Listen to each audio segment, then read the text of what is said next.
Hello, this is John Maggiore with Maggiore on Bowie.com. And I'm pleased to be joined by a very, very special guest today, Melissa PK Tonning-Kollwitz, author of an as of yet unreleased play that's going to be of great interest to Bowie fans called Turn and Face the Strange. PK has more than a decade of experience as a theater professor, and in that capacity, she created her own method of teaching voice and text, which she calls the PK method, which fills in gaps she's observed in traditional academic settings. Her approach empowers actors by using practical, repeatable techniques to build confidence and expressive range. With experience as a playwright, director, and vocal coach, PK also offers career coaching focused on self-regulation, resilience, and authenticity and performance. So there's a lot we could talk about today, but we're going to zero in on the play that she's working on and David Bowie. So PK, thank you for joining me and welcome. Thank you so much for having me, John. So, so we've had a chance to talk a little bit, but why don't you tell everybody who's watching today a little bit about yourself? Sure. So I'm a multi-hyphenate artist and practitioner. I'm based in Denmark, where I've lived for the last 4 years. I was a theater professor for about a decade, primarily in New York City, where I taught voice and speech, text work, accents and dialects, and movement. And in 2016, I fell down some subway stairs, and I've been dealing with chronic pain ever since. And that was what essentially the play is centered around, this invisible illness. So I really wanted to write something that would bring light to an invisible illness that affects so many people. And yeah, and of course it has also my deep admiration for Bowie's work and artistic process. And I'll talk a little bit more about how those things are related. Yeah. But yeah, I wanted to bring something to the stage that I'd never seen before, and to also creatively show how me looking to David Bowie's work and process helped me to turn and face myself. I've always loved David Bowie, but when I was growing up, I was told that he was weird. And as a kid, I never wanted to be anything other than normal. So I never really fully embraced my love for him. But in 2018, I saw the David Bowie Is exhibit in Brooklyn, and I was just floored. I remember walking in, I remember seeing the first quote about all art is unstable, and that hooked me right from the get-go. I ended up having to go back a second time with a notebook and like furiously take down as many things as I could and try to absorb it. And yeah, I was just so floored at the breadth and depth of his work, and I hadn't realized, yeah, there's just so much to it, more than his music. And yeah, I mean, it was everything from his creative process and how you could see that and how it was documented in the archives, and his ability to embrace all these different approaches and cross-pollinate different genres and influences, and his eagerness to collaborate with as many different voices, which seems like it came from a deep desire to continue to evolve. And I found all of that deeply inspiring. Yeah, I saw the same exhibit in Brooklyn. So maybe you were there at the same time. Yeah, I'm sure. But I I was so thrilled. I had to go back and see it a second time by myself so I could really take my time and take it all in. yeah, I have to say that the situation with the accident and the pain, it sounds terrible, but I admire, no but period. But I admire that you're taking a difficult situation and turning it into art. And I could imagine how Bowie might serve as a catalyst for that. Totally. Yeah, I became a professor at a very young age. I was 23. I graduated undergrad early to go to grad school, and right off the back of that, started teaching. And I thought the only way to succeed was to put all of my eggs in that basket. So the next 10 years, I'd kind of unknowingly tied my entire identity to my career. So a decade later, to see this exhibit was such a wake-up call, because that younger version of me was a dancer, a choreographer, a singer, an actor, a director. And I'd stopped doing all of those things in pursuit of succeeding in higher ed. Yeah. So seeing this exhibit actually reminded me that I could be more than one thing. I could do more than one thing. And also that I should be encouraging my students to do the same. I didn't want them to end up like me, trying to fit themselves into a box. So yeah, in 2019, the chronic pain got so bad that I actually had to take a medical leave and take a semester off. And when it came time to go back to teaching, I realized that the environment that I was teaching in was a large part of the problem of why I felt unsafe or unsupported. And my body just said no. Like, my pain flared up again. And it was a very quick conversation with my spouse about, like, do you really want to keep putting yourself through this? Or can we pivot? And then we ended up moving in 2020 to Denmark. So yeah, we've been here for 4 years, and I've been working on this play for the last 2. Yeah. So about the play, so all of this happening in your life, you see the Bowie exhibit, you're going through personal changes and a period of reflection, and you start working on a play, and it has to do with David Bowie. So can you tell us about, what is the play? What is it about? And well, tell us about the play. Yeah. So I began writing it in 2022 after I'd had a conversation with a good friend of mine. His name's Jason Sorois. He's a collaborator on this project. He's a theater director, he's a DEI consultant, and he's also a life coach. And he's known me since I was 19, when he directed me in musicals in Connecticut. He's seen me through every stage of my creative life. And when I transitioned from Denmark to Denmark from New York, it was very difficult. And my pain levels actually got worse, which makes sense. There was a lot of unknowns and I didn't feel settled. And he had just finished a life coaching training that had a bit of a spiritual bent to it. And he knew that I wasn't religious at all. So he said, can I try this out on you, knowing that you're not religious, and see if it can translate? And I agreed. And yeah, then we had some conversations about the principles of his practice. And then he asked me, kind of like, this was the catalyst of this becoming an idea for a play. But he said, do you have a higher power or somebody that you speak to, pray to, call on when you're struggling? And I said, I didn't really have anything like that in place. So he asked me to think about creating some sort of placeholder for my higher self until I could realize that that was actually me. And he asked if I had anything in mind. He said it could be anything or any person. And I was too embarrassed at the time to admit that it was a dead celebrity, that it was David Bowie. But in the next session, when I told him, he was so thrilled. He's like, amazing, that's perfect. Like, that's exactly what I'm talking about. It's just a placeholder for it. And then the more I thought about it, I was like, actually, I think there's a play here about what happens when we try to call on the artistic heroes for, when we look to their work to try to get us through a hard time. And the play has shifted and transformed a lot in the last 2 years. But as it is now, the play is about a woman named M, who is an author and an expert on David Bowie. And she has a bad accident and is led into the depths of debilitating chronic pain and loses all hope. So she takes her own life. And then in purgatory, David Bowie, her artistic hero, appears and tells her that she can escape death and continue living in kind of a Christmas Carol kind of way. But in order to do so, she must turn and face herself and essentially do things differently. So I was going to ask the function that the Bowie character plays, but you just sort of explained it. And I just,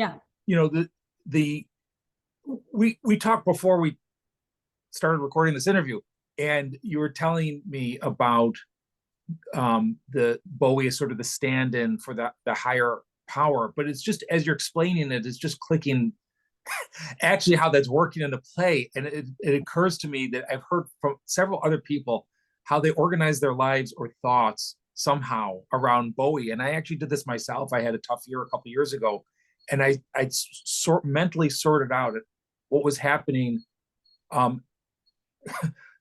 according to the Diamond Dogs album. But it's a way of sort of structuring thoughts. And I'm relating to this as you're explaining it, which I think is just such a creative way of using Bowie that I think a lot of people are going to be able to relate to. So your Bowie character only speaks in the play in actual quotes from Bowie, from his music, from interviews, from other sources. And the main character, M, she recognizes this in the play. And in so doing, she's signaling to the audience that what you're hearing from the Bowie character are his actual quotes. So why is that? What purpose does that serve?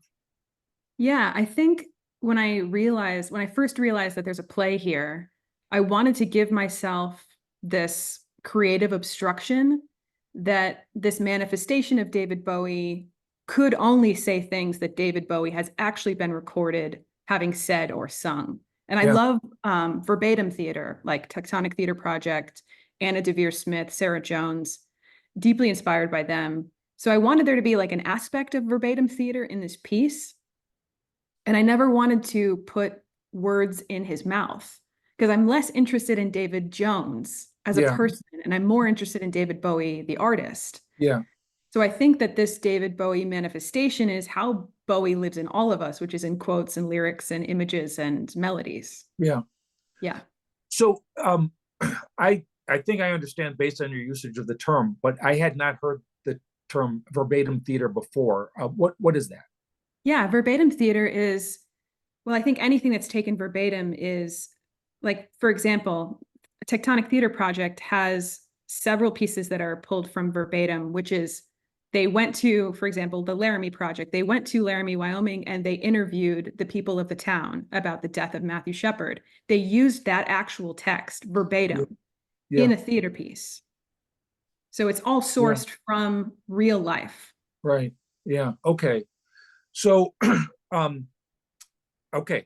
And so to do this with Bowie, you compiled a data bank of his quotes. So how did you do that, and how did you use that? And where can I get one? I can give you access, John, no Ah, problem. nice. I didn't, before I even started writing the first scene, I spent the first 6 months of wrapping my head around how this could be a play with just, creating this very intense database of Bowie lyrics, which obviously they're very easy to find online. But then I also watched every film he's been in and pulled any kind of relevant quotes that sounded like I could use them.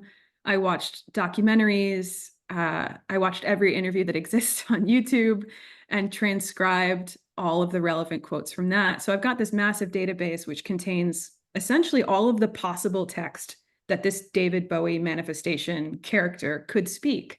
So as I'm building the scenes, I'm referencing this database so that I can see, well, what could if I need him to talk about love or truth or art, or what quotes exist and how can I build them in Yeah. as real dialogue? Well, so mechanically, when you were using this, did it work sort of like an AI type of Oh God, no, program? that would have been Yeah. really smart to make it more like AI. No, I'm sure there's much better, less analog ways of capturing everything that has said and making it into Yeah. dialogue. But my approach was very analog in that I Yeah. literally transcribed it by hand. And yeah, Yeah.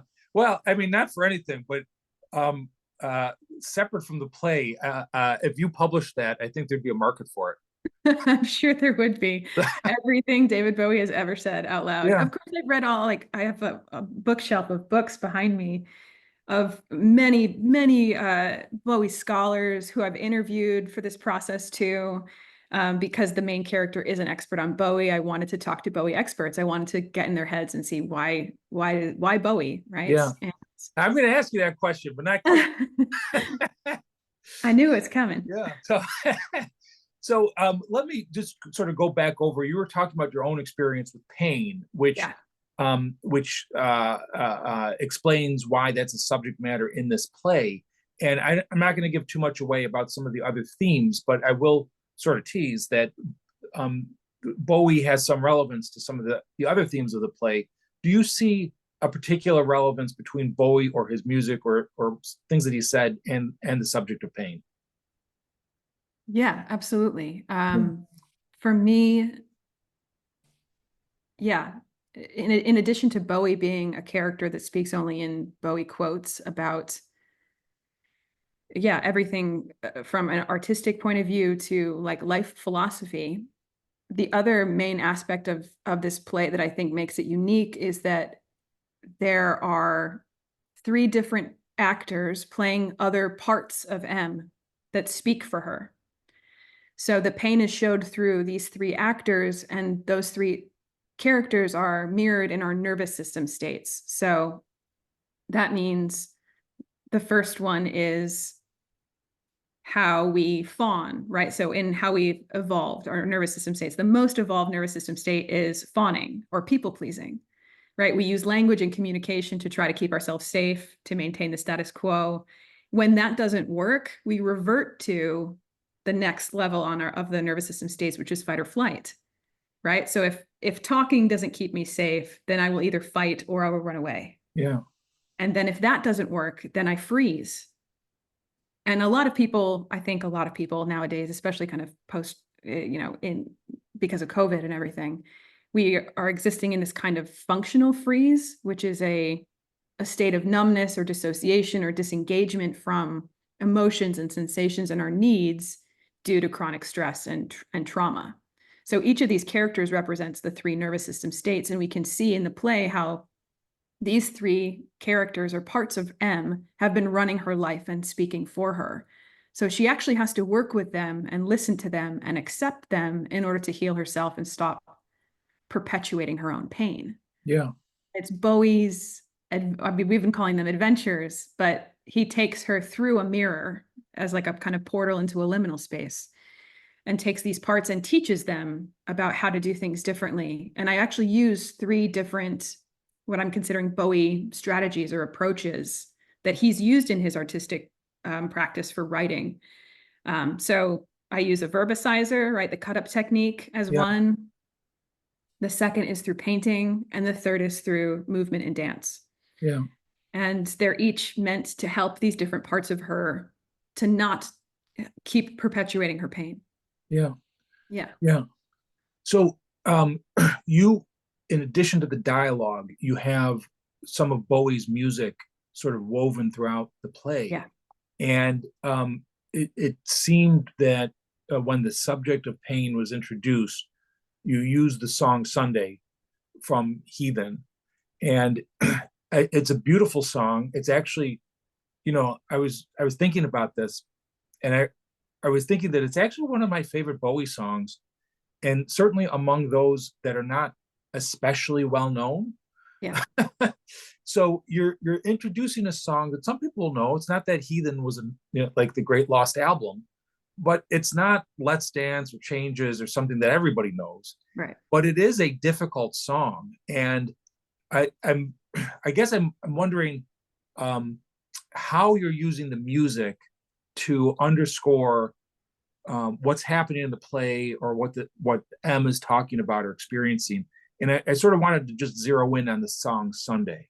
Sure. Yeah. I mean, I can speak a little bit more about the chronic pain link, but specifically for Sunday, obviously it's from Heathen, and the lyrics the whole vibe of it, it's such a cool song. And the whole vibe of it really works for that kind of like, she's like waking up and she's in purgatory and Bowie appears, and like that's what's underscoring it. Like it just has the right vibe, but also the lyrics are so potent. He says, in your fear, seek only peace. In your fear, seek only love. And for me, that's self-love, like loving oneself. Yeah. And like, if you can't do that yet, and that was very hard for me when I was experiencing this accident for the first time, maybe it would be useful to have a placeholder if you can't love yourself, but to put that on somebody else. And that like loving or worshiping celebrities in a way is like worshiping or loving ourselves. And that's really the kind of big overall takeaway. That having this kind of external sort of practice ground for learning how to accept and love yourself through this placeholder. He always used his art, writing, painting, movement to seek for himself, like to search for who he is. So that's kind of what I'm trying to do with this play too. Yeah. Yeah. So I want to jump back to something you said earlier. One of the manifestations of M, if that's the right word, sort of embodied the concept of people pleasing and or fawning, as you said. And there's a suggestion that I took away, but I think it's fairly explicit, that people pleasing is the root of all problems. And I'll tell you what that made me think of was the idea that Bowie in the late 80s sort of fell down a creative pitfall, and he reflected about how he was trying to give the audiences what they wanted rather than what he wanted. And I'm wondering if you're sort of evoking this sort of story that Bowie fans tell about Bowie, that he went through this creative nadir that he then spent the rest of his career trying to recover from. Was that an appropriate association? Yeah, I can absolutely see the correlation you're making with Bowie feeling like he sold out in the 80s, trying to please other people. And yeah, like for those who are watching, like John's read the first, I don't know, 30 pages of the script. So he's seen one of these adventures which addresses people pleasing, which is probably why that's what's the question here. Yeah. And I think each of the parts of M have a lesson that they need to learn in order to heal. But essentially, there's a corresponding Bowie quote or lyric that kind of sums that lesson up. And for the fawning and people pleasing one, it's the phrase "to the real me," which is from "What in the World" from Low, the album Low, which is really speaking to like, are you performing who you think you should be for other people, or are you being true to yourself, to the real you? Yeah. So I didn't give you this question in advance, but I'm just thinking of it, and it's sort of as a tease to the next part of our discussion. So that's fascinating, coming from a performer, a musician who presented himself in a series of inauthentic characters, like he embraced artifice. So are you working with irony, or are you suggesting that the artifice actually exposes a greater truth? I mean, there's so many great quotes where he talks about, there's so many good interviews where he talks about like, I used these characters to kind of like protect myself, like that there was some distance between them, and that in a way he wasn't himself. He was playing a part. He was playing Ziggy even when he was in interviews. Yeah. There's ways that M thinks that she's like doing it right and getting it right and making progress. And one of those ways is that she like actually completely dresses in costume and like is like, I get it. I'm gonna like put on a character to try to figure this out. And he's like, oh no, that didn't work for me, honey. Yeah. So yeah, I mean, it in that scene, it definitely speaks to that is not the way to kind of fake your way and please other people is not actually going to help you continue to evolve. So as you said, I didn't read the entirety of the draft. And so I'm wondering if at the end she marries Aman and has a happy rest of her life.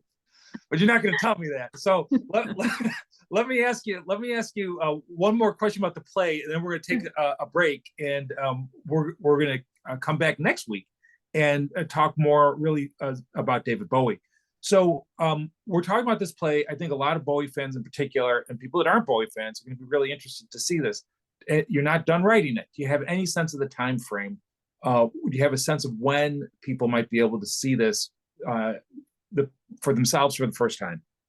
Yeah, that's a great question. I'll be in New York next month to do a development workshop with some really wonderful actors. And I've been applying for residencies and development opportunities, thinking about submitting it to festivals. And I think the next, probably most, I don't know, feasible or practical next step would be to develop it on students in a university setting, especially because there's stuff around the rights with the music that I think in an educational setting, there'll be less issue there. But in terms of producing it for a larger audience on its own, or doing a staged reading or things like that, that require, another level of production, I think we have to sort out the performance rights with the recorded Bowie music before we can think about production opportunities.